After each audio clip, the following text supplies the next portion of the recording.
parler un petit peu du diagnostic génétique des embryons. Où est-ce qu'on peut aller? Est-ce que déjà, monsieur Bourg, est-ce que c'est vraiment indiqué ou pas?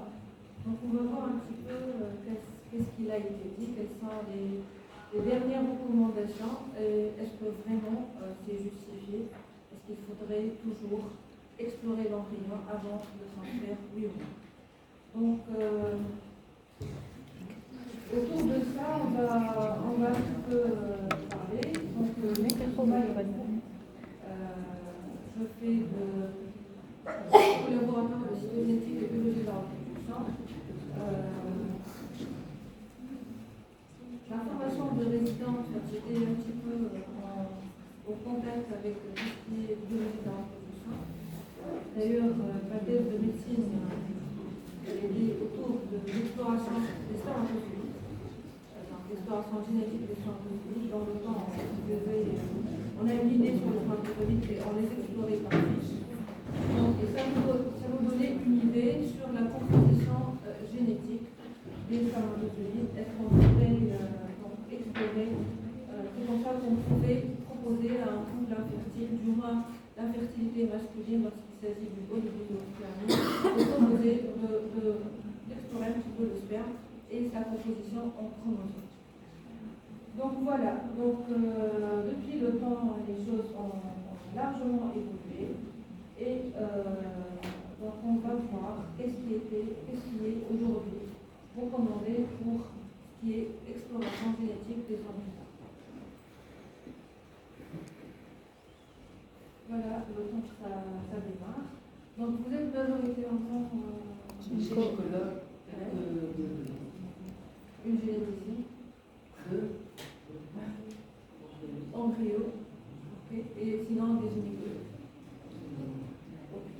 Des pharmaciens? Pas de pharmaciens? Non. Ok, donc ça ne va pas tarder, juste 2 secondes. pharmacien biologiste واحد نعرف يعمل ياخذ ما خبص ديك سليم كلم شو اسمه كلم الدكتور ماشي قال تنتيني يحضروا حال بريفي قالوا سنين مانيش باش نحضر معناها بريفي عند الفارماسي ان شاء الله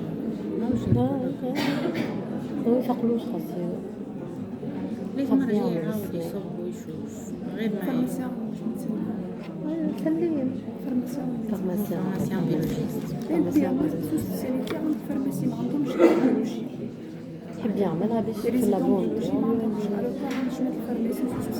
هو يعمل توا سبيروغرام ليكتور مانيوال وكل بيان سور في نابل ما ينجمش يعمل بيها ما عملش سونتر اما يحب يعملها انتريسون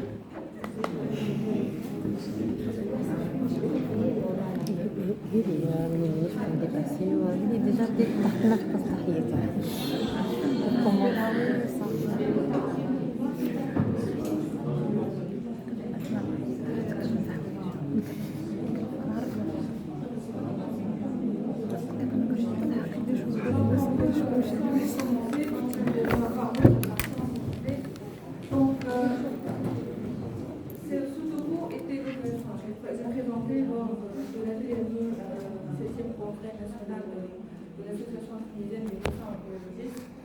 Il était question d'essayer de défendre le screening génétique des embryons. Sauf que j'ai pris le cours des routes, parce que déjà je commence par la conclusion, il n'est pas toujours indiqué d'explorer l'embryon. Pour la simple raison, on va voir. Donc je vais essayer tout au long de cet exposé de justifier, de montrer les moyens, etc., etc. Mais à la fin, et je commence par la fin, je n'ai pas toujours indiqué d'explorer l'embryon. Des fois, il faut laisser la nature se faire. Et les dernières recommandations en par rapport aux embryons, ils ont montré que même si on explore, on n'est pas toujours déjà à la manière. Et 2, on pourrait toujours provoquer des choses qui pourraient se voir plus tard. Donc, mais les choses sont là, il y a des recommandations. Et on va voir ce qu'on peut faire parce que des fois, c'est vraiment indiqué de le faire.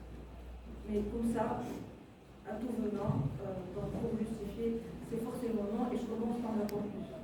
Donc, qu'est-ce prémature, etc. Donc, on parlait avant du prénatal génétique, préimplantation génétique diagnostique. Donc, pour parler plus tard, donc avant on parlait uniquement du diagnostic, plus tard, un petit peu quelques années plus tard, on proposait un screening carrément à tous les embryons, histoire de prévenir des fausses couches, voilà, un échec d'implantation, pour garantir au couple infertile de mener à bien sa grossesse, histoire d'éviter toutes les anomalies chromosomiques dans ce cadre-là. Donc, lorsqu'on parle de screening, en général, c'est les anomalies les plus fréquentes qu'un couple infertile pourrait avoir, ce sont bien entendu les aneuploïdies.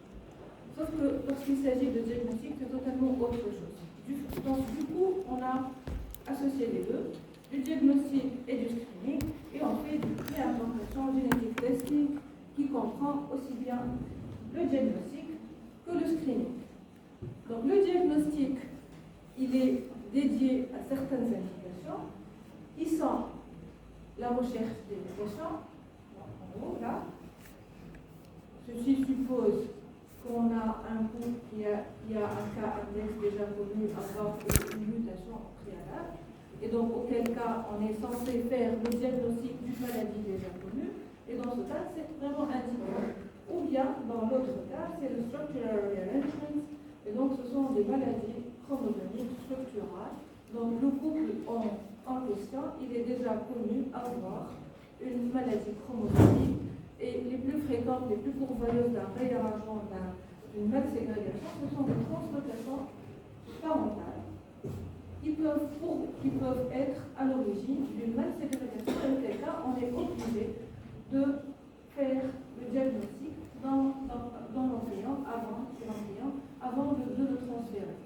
Ça, c'est vraiment indiqué. Tout ce qui est diagnostic, les maladies sont là, elles sont vraiment documentées, et il faudrait faire le diagnostic de cette maladie avant de transférer, parce que déjà le risque il est assez élevé. Donc si on arrive au screening, et le screening il va donc intéresser les aneuploïdies. Les aneuploïdies, empiriquement, statistiquement, sont plus importantes que si le couple est tour de table, à votre avis. Pourquoi est-ce qu'on pourrait avoir beaucoup plus de risques d'aneuploïdie? L'âge de qui? L'âge de qui? Donc, âge maternel avancé, consanguinité, oui ou non? Oui. Est-ce que c'est plus de risque d'aneuploïdie ou pas? Non. Oui ou non? Oui. Il y a déjà, oui, mais non. Oui, consanguinité augmente le risque d'aneuploïdie. Non. Mais vous êtes tous les deux contigus. Donc, oui et non. Donc, pourquoi non? Ça augmente le risque de maladies autosomes récessives, mais pas les aneuploïdies. Très bien. Donc, même au jour d'aujourd'hui, on fait le diagnostic prénatal par carotide, et très souvent, c'est quelque chose de message à passer, lorsqu'on a un couple consanguin, il ne faudrait pas rajouter un risque de fausse couche parce qu'il est consanguin et on va lui pratiquer un cariotype. Non. Le cariotype, il va détecter des aneuploïdies et des anomalies structurales chromosomiques. Il va nullement augmenter le risque de maladie autosomique récessive. Quant à la consanguinité, suppose qu'on partage deux allèles communs d'un ancêtre commun. Et donc, s'il y a un risque majoré, c'est bien les anomalies autosomiques récessives. Donc, et ce n'est pas les aneuploïdies.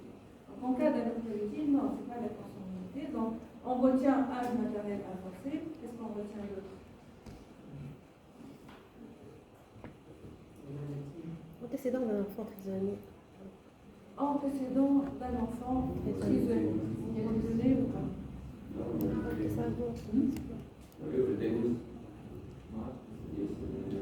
La trisomie 21, c'est une aneuploïdie ou un réarrangement structural? C'est une aneuploïdie. Il y a une question cachée. Trisomie 21, comment? Antécédent, déjà. Trisomie 21, elle est comment?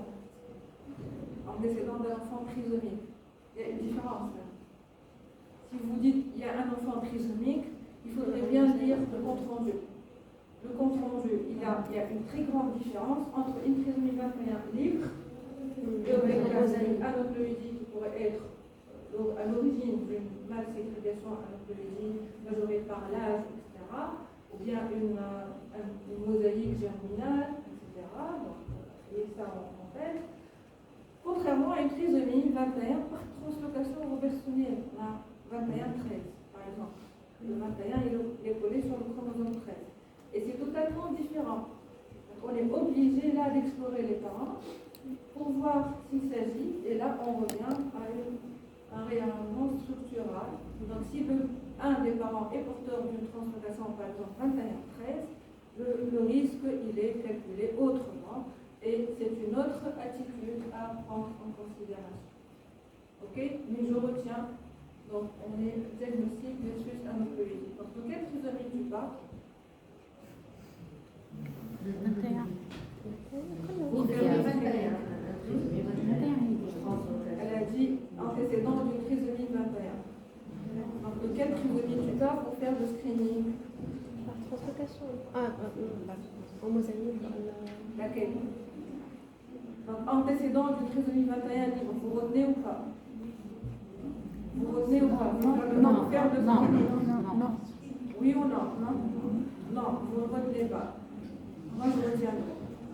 Sur l'exemple, mais le risque, il est différent parce que s'il y a un antécédent, c'est qu'il y a un précédent, et si on a un précédent, c'est qu'il y a un environnement qui est favorable, peu importe les causes. Ça peut être une mutation de la ségrégation, une mutation des protéines de la myose qui pourrait donc engendrer à chaque fois une aneuploïdie. Ou bien, lorsque je vous ai dit l'exemple, donc une mosaïque germinale. Donc s'il y a un précédent, tant qu'à faire, oui, il faudrait faire le screening.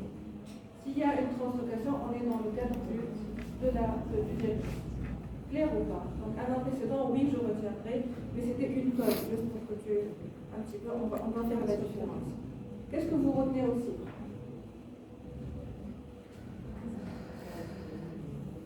Donc âge maternel, antécédent,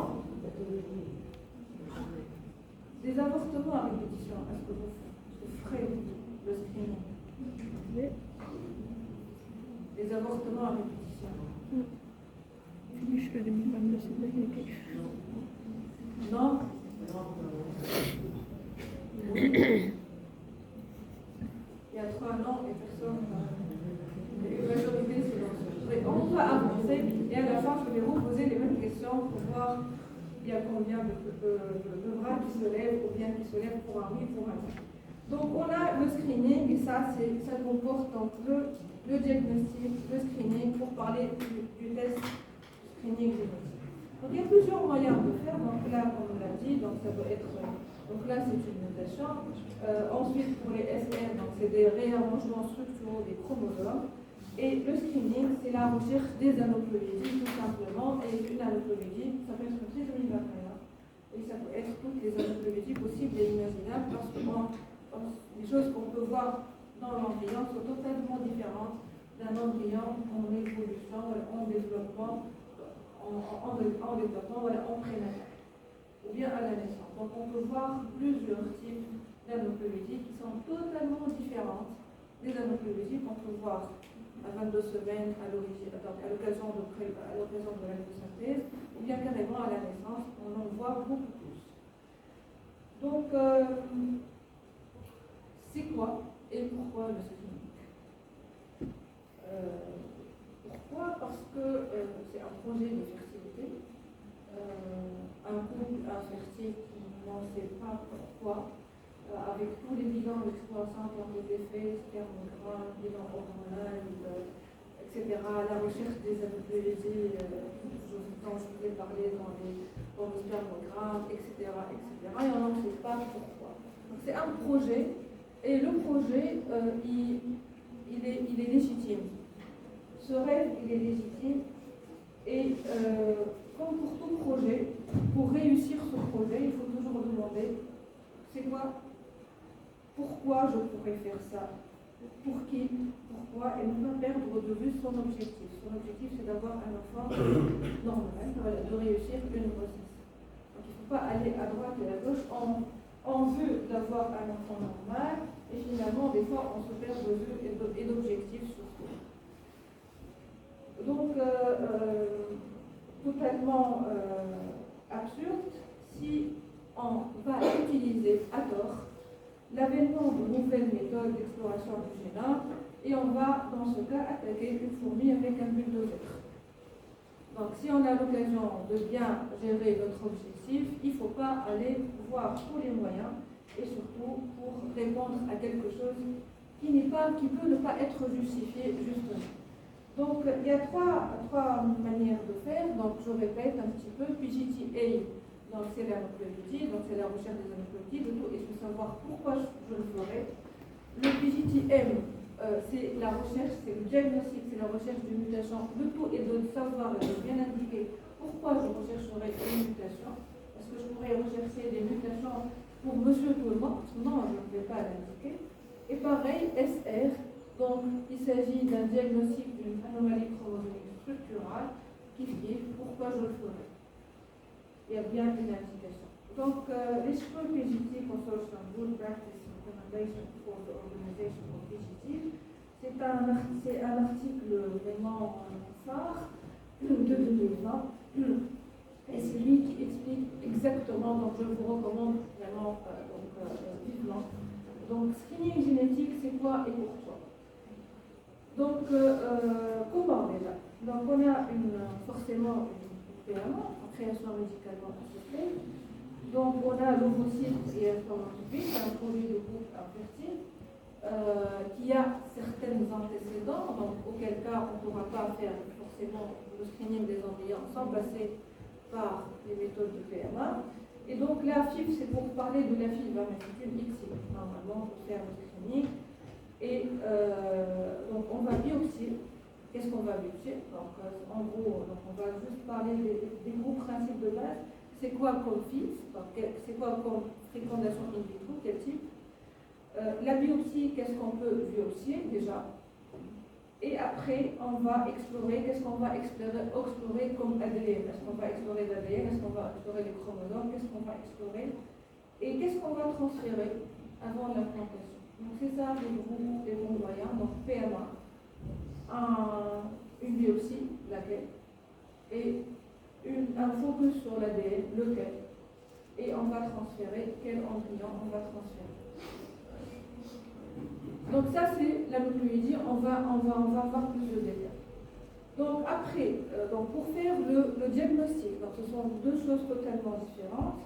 Donc pareil, là c'est plus simple, donc c'est plus simple que les anomalies. Le couple est connu avoir déjà une maladie connue, qu'elle soit autosomique récessive, et donc le gène est connu avec une mutation bien connue, et on va aller directement au but pour chercher la mutation, ou bien il a une translocation réciproque équilibrée, qui est pourvoyeuse d'une mal ségrégation dans les gamètes, et auquel cas il peut y avoir un risque supplémentaire d'avoir des anomalies chromosomiques embryonnaires, et là c'est très simple, il faut aller directement au but et voir de quelle anomalie il s'agit. Donc pareil, on va passer par une fécondation in vitro qui est ici, et on va biopsier pour faire soit le PGTM à la recherche de mutation ou le PGT-SR, et on va transférer l'embryon indemne de cette maladie connue. Donc, quelle indication? On en a parlé un petit peu, donc là c'est très simple en bas, mais en haut, on en a parlé. On en a parlé un peu. Et les dernières recommandations, c'est l'âge maternel avancé. Et là, c'est plus de 35 ans parce que la sécurité sociale qui rembourse 38 ans, il est statistiquement connu qu'au-delà de 35 ans, la femme a beaucoup plus de risque de générer des gamètes anuloïdes. Pareil, les fausses couches à répétition, on va s'expliquer pourquoi, et le taux élevé d'aneuploïdie spermatique. Donc je reviens exactement à mes explorations qui devraient être demandées au préalable en cas de 2 et 2. Donc âge maternel avancé, donc on demande pour quelle que soit la raison, il y a un couple infertile, mais la femme, elle est âgée de plus de 35 ans.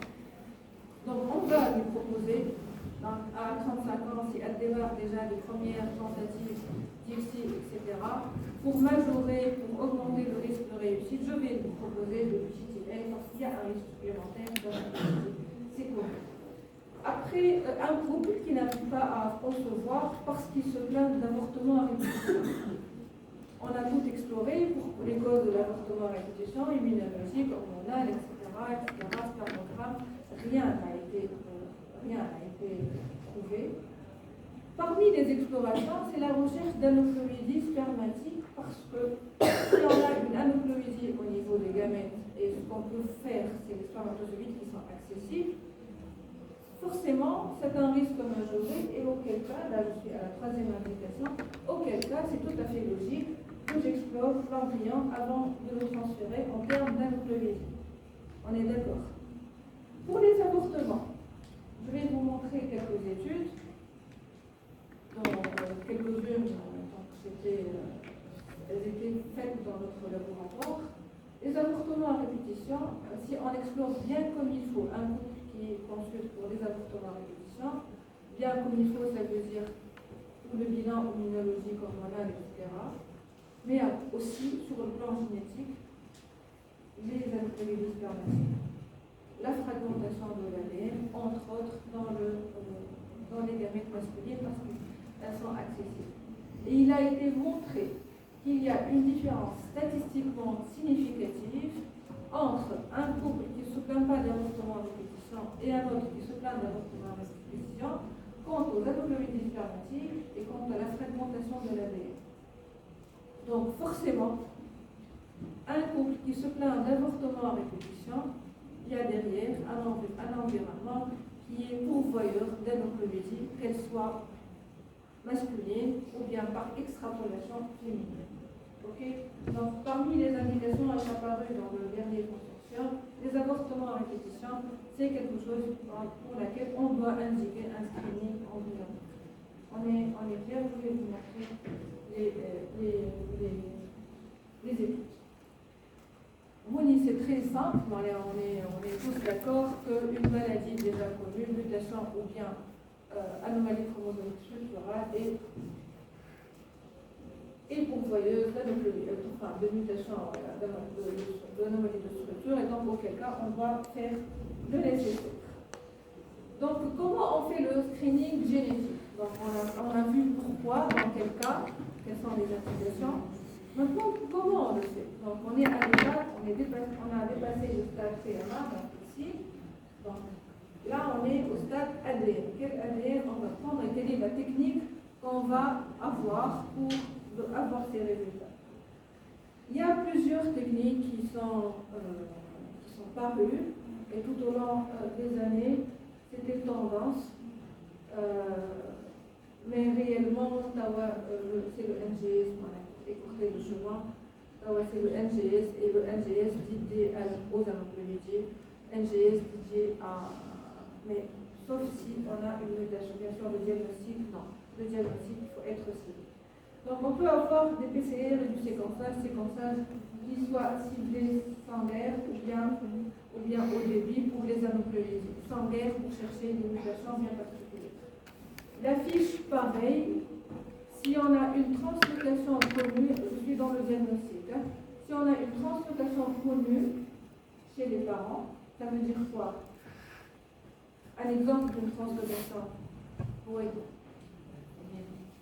Un exemple de translocation.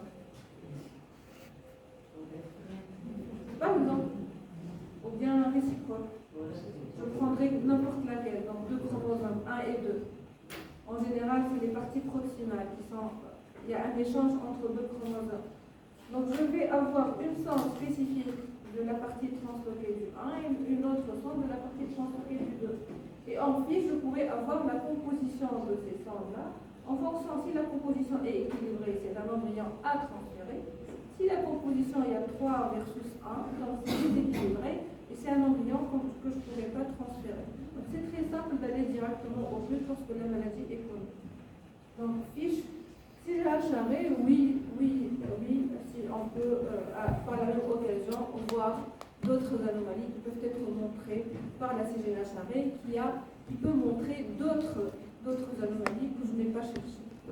Et là, je rentre un petit peu dans le screening beaucoup plus que le diagnostic.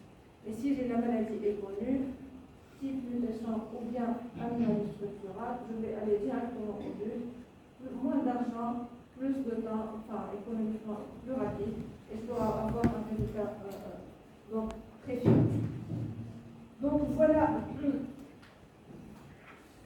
Quelle est la source d'ADN? Donc, on a trois techniques. Donc, maintenant, quelle est la source d'ADN? Qu'est-ce que je vais prendre de mon embryon pour pouvoir faire mon diagnostic génétique?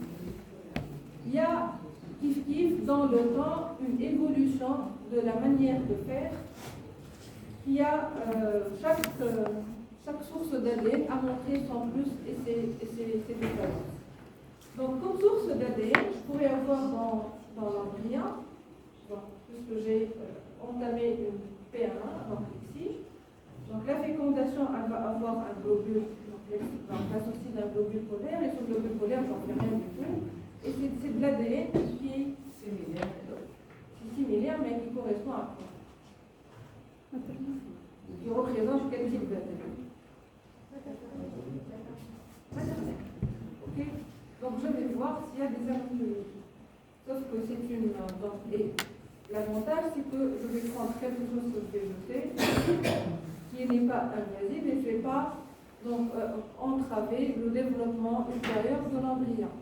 Sauf que c'est uniquement maternel, et c'est une seule cellule. Donc c'est un grand inconvénient. Si je la rate, et uniquement donc c'est à proscrire dès le départ.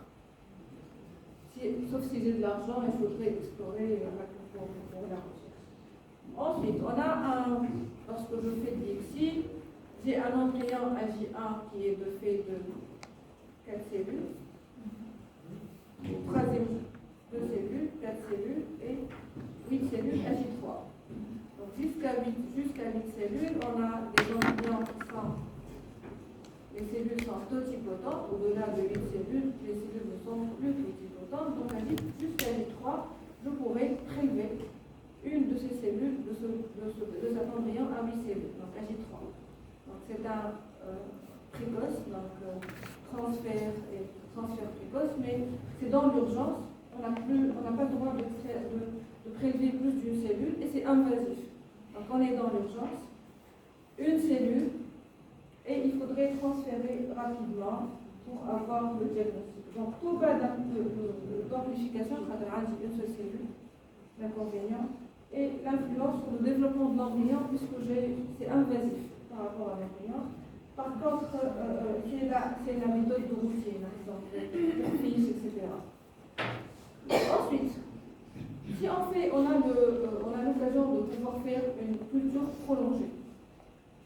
Et ce n'est pas tous les laboratoires qui ont les moyens de faire une culture prolongée, ça nécessite un certain savoir-faire. Donc, culture prolongée, donc j'ai l'occasion de voir un embryon AJ5. AJ5, on a déjà le trophoectoderme, donc le trophoblaste qui commence à se développer. Et c'est très intéressant de prélever ce trophoblaste parce que je pourrais être non invasif du tout par rapport à l'embryon. J'ai beaucoup plus d'ADN puisque je pourrais prélever plus d'une cellule.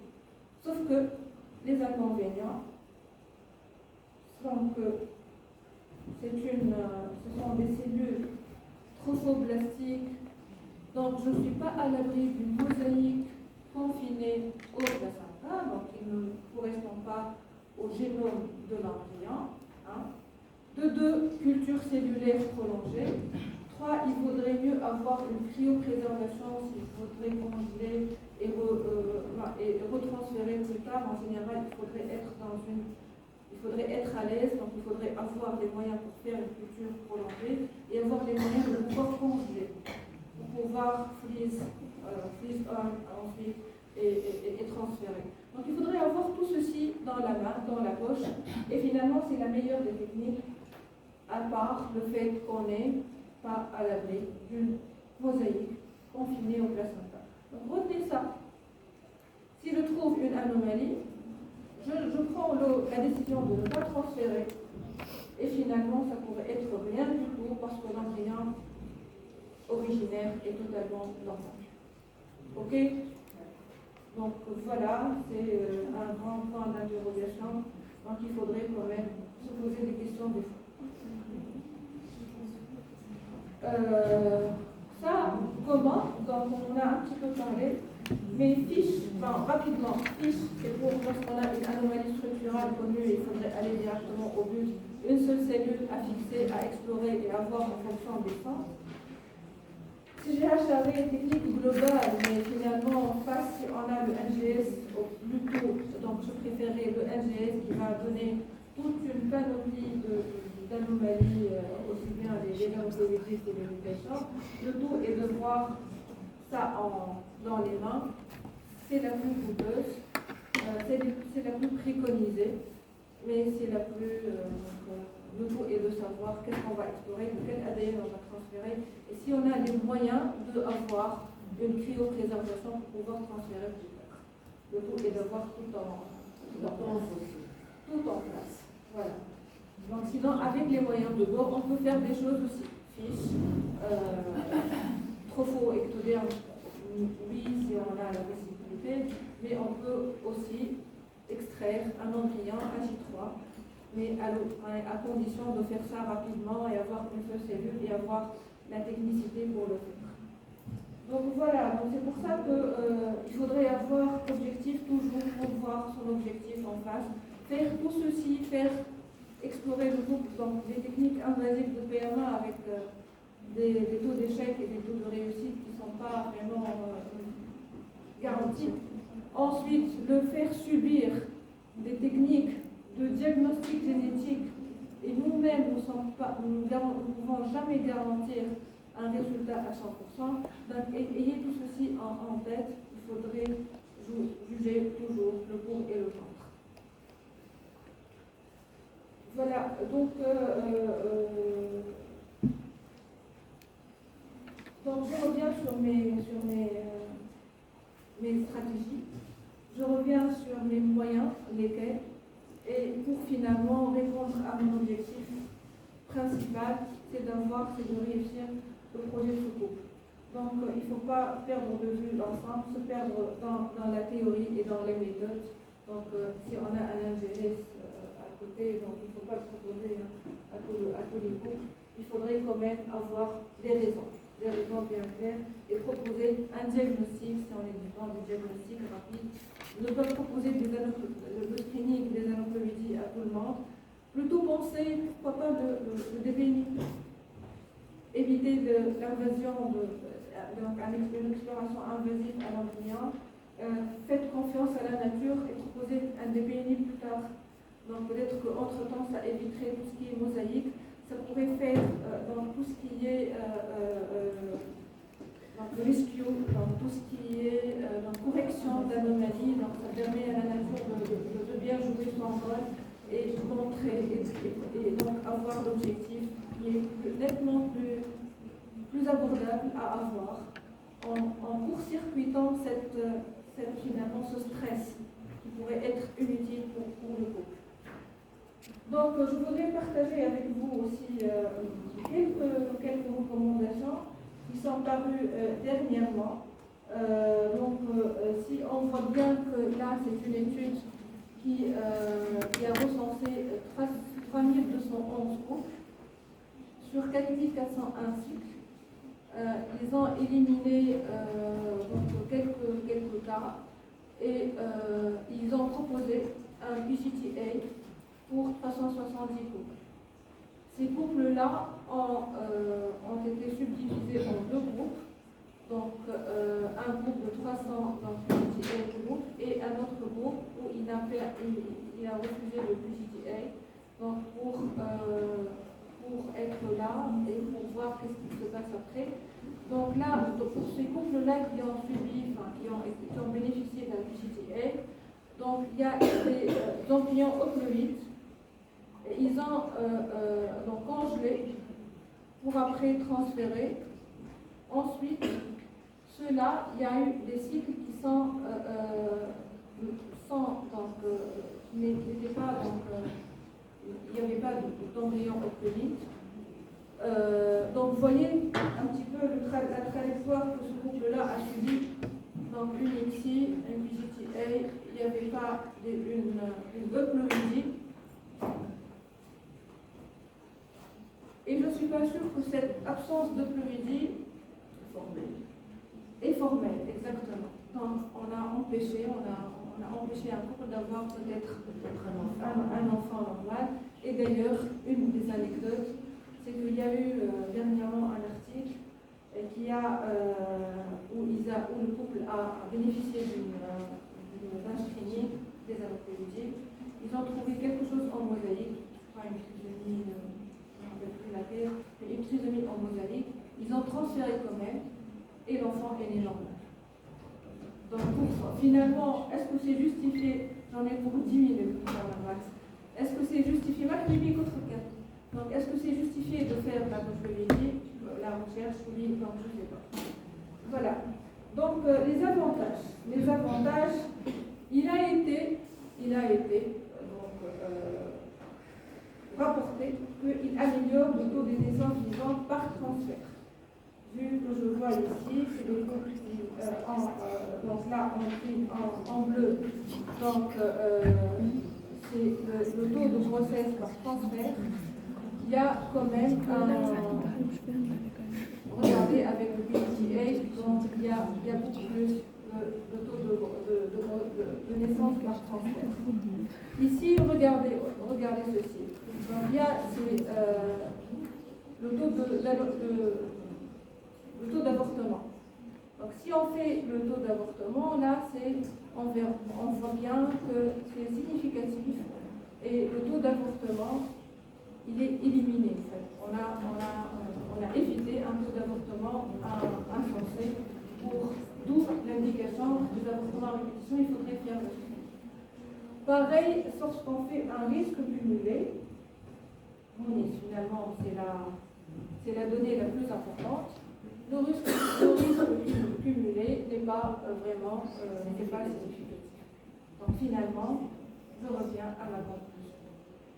Donc, mon exemple, c'est le taux de grossesse, donc d'avortement qui est là. Et finalement, là, je pense que c'est clairement que le taux cumulé sans différence significative pour le taux de naissance vivante cumulé par cycle. Donc là, je pense que la réponse est là. Donc si on revient un petit peu sur nos pas, il est toujours bon d'avoir une activité lente avant de prendre une décision importante. Donc bien réfléchir avant de se jeter dans des explorations finalement inutiles. Donc là, c'est juste un cas où le couple il a une translocation 1-3. Donc c'est une translocation en mosaïque, pas le couple. Donc elle a été détectée en prénatal. Ok. Et donc cet enfant-là, on lui a fait du prénatal. Et préalablement, on lui a fait un test génétique de la translocation parentale, paternelle, 12-14. Qu'est-ce qu'on peut conclure de ça? C'est un couple, c'est un parent, c'est un père qui est porteur de la translocation 12-14. Donc on l'a testé avec le test génétique pré-implantatoire. On a transféré un embryon indemne. Et on a trouvé dans le diagnostic prénatal, donc à 22 semaines, une translocation en mosaïque, 1-3 plus 4-2 plus. Qu'est-ce qu'on fait? Pourquoi? On n'est jamais à l'abri d'avoir un 100%. Jamais. Et si on l'aurait trouvé, est-ce qu'on l'aurait transféré ou pas? Cette translocation.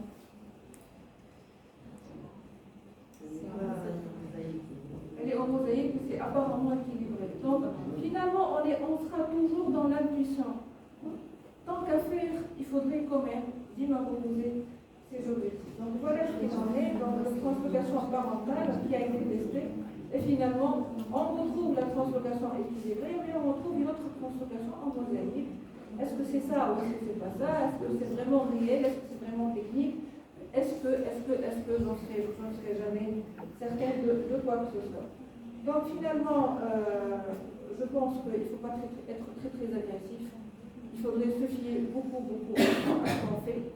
Donc je reviens à mes indications, c'est tout finalement. Plus de 35 ans, parce qu'il y a un risque supplémentaire d'alopécie. Le risque d'avortement, enfin, les couples qui ont subi quand même des avortements, ils sont déjà assez stressés pour ne pas rester sur leur position et attendre les choses qu'elles se fassent. Donc je proposerai une PMA avec un screening pour les rassurer des anomalies spermatiques. Si je l'aurais exploré, et si je trouve un risque supplémentaire, je ferai le screening, auquel cas donc, il faudrait que rassurer, ça peut rassurer le couple. Mais autrement, non. Il ne faudrait pas proposer à tout couple l'autoviolence, histoire que je pourrais augmenter. Je ne n'augmenterai rien du tout. Je ne montre pas les chances. Il faudrait se limiter à ces incitations-là pour pouvoir rassurer le couple et ne pas être agressif pour ne pas perdre l'objectif. Donc c'est une évaluation non invasive de l'embryon, embryonnaire pré-implantatoire. Gardez vos pieds sur terre. Donc, si je suis pour et pour conclure, certainement ça réduit le taux de grossesse multiple, ça réduit le taux de fausse couche chez les femmes supérieures à 35 ans, ça améliore le taux de naissance par transfert, mais ça n'améliore pas le taux cumulatif, bien entendu, on est bien d'accord. Et ça peut remplir le désir d'avoir un enfant, un rêve devenu réalité pour certains couples qui sont déjà stressés et qui ont subi déjà des agressions. Donc il faudrait peut-être être dans cette logique-là. Un enfant parfait sans anomalie génétique ou chromosomique, ça n'existe pas. Donc il faudrait avoir ça en tête et le dire au couple pour se protéger. Et sinon, voilà, je vous remercie. Merci.